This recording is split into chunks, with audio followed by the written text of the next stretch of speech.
ini saya akan menjelaskan tentang cara memilih dan mengembangkan tema. Cara memilih tema. Yang pertama yaitu kedekatan. Artinya, tema hendaklah dipilih mulai dari tema yang terdekat dengan kehidupan anak. Dekat dimaksud dapat dekat secara fisik, dapat juga dekat secara emosi atau minat anak. Contoh tema yang terdekat dengan peserta didik misalnya diri sendiri. Di dalam tema diri sendiri dapat dikembangkan menjadi subtema aku. Setelah tema diri sendiri, peserta didik dapat memilih tema lain yang dekat dengan kehidupan sehari-hari peserta didik. Yang kedua yaitu kesederhanaan. Artinya tema yang dipilih sudah dikenal anak agar dapat menggali lebih banyak pengalamannya. Jadi pemilihan tema tidak perlu yang sulit-sulit namun anak dapat mengerti. Yang ketiga yaitu kemenarikan. Artinya tema yang dipilih harus mampu menarik minat belajar anak. Yang keempat yaitu keinsidentalan. Artinya, pemilihan tema tidak selalu baku yang direncanakan di awal tahun, tetapi juga dapat menyisipkan kejadian luar biasa yang dialami anak. Misalnya, contoh tema peristiwa banjir yang dialami anak. Lalu, mengembangkan tema. Banyak hal di lingkungan kehidupan kita dapat dijadikan tema, karena pada dasarnya tema sebagai bingkai yang dapat dipelajari anak. Lembaga dapat mengembangkan tema sesuai dengan kebutuhan, situasi, dan kondisi. Dalam buku panduan, guru telah diberikan contoh sebanyak 9 tema yang dikembangkan menjadi 34 sub atau sub-sub tema. Berikut ini merupakan contoh tema pembelajaran yang dapat digunakan sebagai acuan untuk dikembangkan, yaitu yang pertama diriku. Contohnya tubuhku, kesukaanku, identitasku. Yang kedua yaitu keluargaku. Contohnya anggota keluarga dan pekerjaan keluargaku. Yang ketiga yaitu binatang, yaitu ikan, ayam, burung, dan harimau. Yang keempat yaitu lingkungan alam. Contohnya laut, gunung, kotaku, desaku, kebunku, dan lain-lain. Yang kelima yaitu lingkungan sosial. Contohnya tetanggaku, teman bermainku, gotong royong, dan pos hansip. Yang keenam yaitu benda-benda di sekitar. Contohnya kendaraan, alat komunikasi, benda-benda alam, contoh seperti batu, air, udara. Yang ketujuh, budaya. Contohnya itu pakaianku, makanan, tari-tarian, sopan santun, permainan tradisional, dan lain-lain. Yang kedelapan, yaitu hari besar agama. Contohnya itu Idul Fitri, Idul Adha, Nyepi, Natal, Waisak, dan lain-lain. Kesembilan, yaitu negaraku. Contohnya lambang negara, bendera negara, lagu kebangsaan, pahlawan nasional, dan lagu nasional. Lalu yang ke-10-nya profesi, dan lain-lain. Bismillahirrahmanirrahim. Saya Siti Mulyaningsi ingin menjelaskan bagian sumber tema pada pembelajaran terpadu. Sumber tema pada pembelajaran terpadu yang pertama yaitu minat anak. Minat anak sebagai sumber tema yang paling baik untuk digunakan adalah anak. Guru dapat mengidentifikasi tema dengan melihat tema di sekitarnya. Tema yang dapat dikembangkan dengan kehidupan sehari-hari atau peristiwa yang terkait.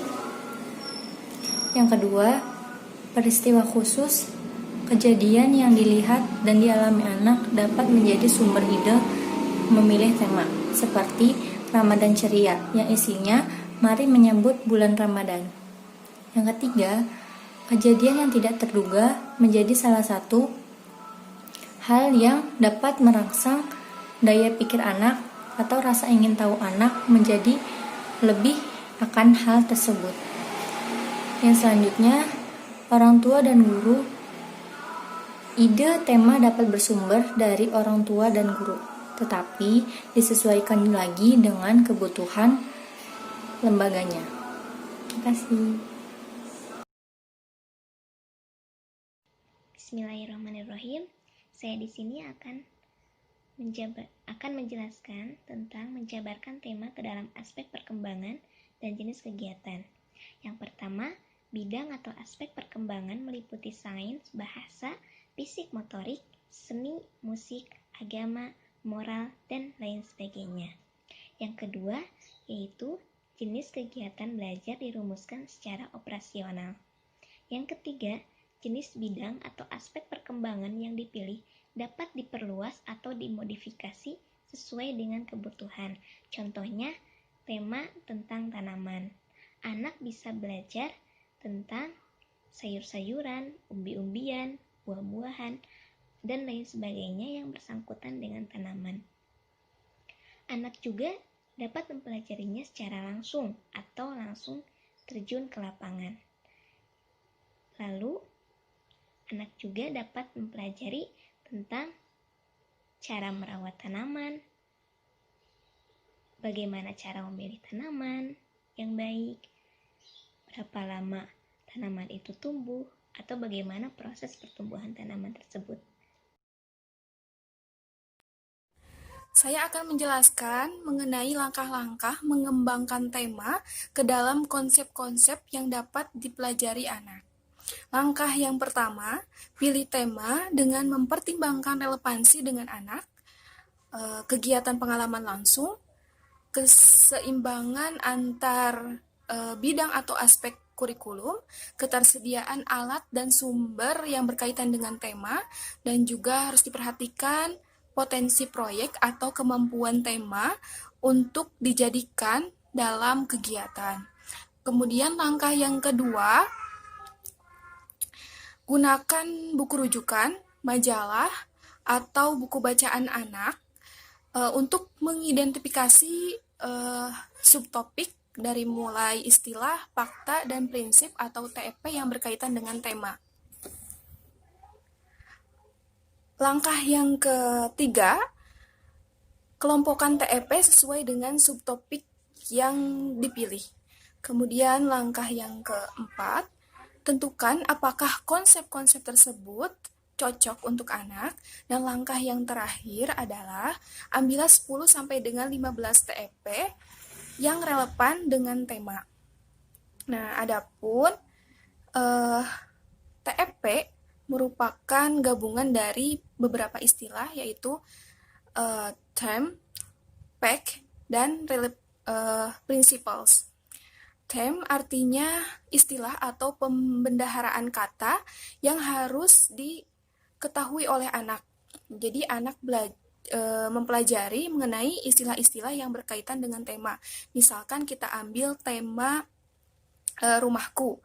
Jadi anak mengetahui beberapa istilah seperti misalkan pintu, jendela, dan lain sebagainya. Kemudian fact artinya fakta atau nyata. Jadi anak mempelajari berbagai fakta yang berkaitan dengan tema tersebut. Kemudian yang terakhir, principles, artinya prinsip atau hubungan timbal balik di antara fakta-fakta.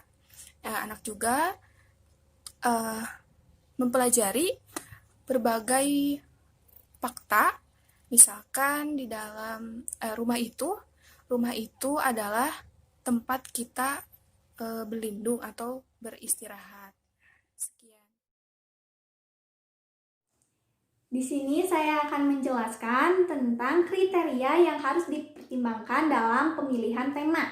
Yang pertama adalah relevan topik dengan anak. Jadi topiknya itu harus sama dengan anak, jadi harus relevan. Yang kedua, kemampuan tema untuk melibatkan anak dalam pengalaman langsung. Misalkan tema itu harus melibatkan anak. Seperti tema diriku. Diriku itu bisa melibatkan anak secara langsung. Yang ketiga, keragaman dan keseimbangan antar bidang kurikulum seperti sains, matematika, fisik motorik, terus seni, dan sebagainya itu harus seimbang. Nah, misalkan di dalam tema tersebut ada bidang fisik motoriknya, ada seninya, ada sainsnya, atau sebagainya. Terus yang keempat, ketersediaan alat dan sumber yang berkaitan dengan tema tersebut.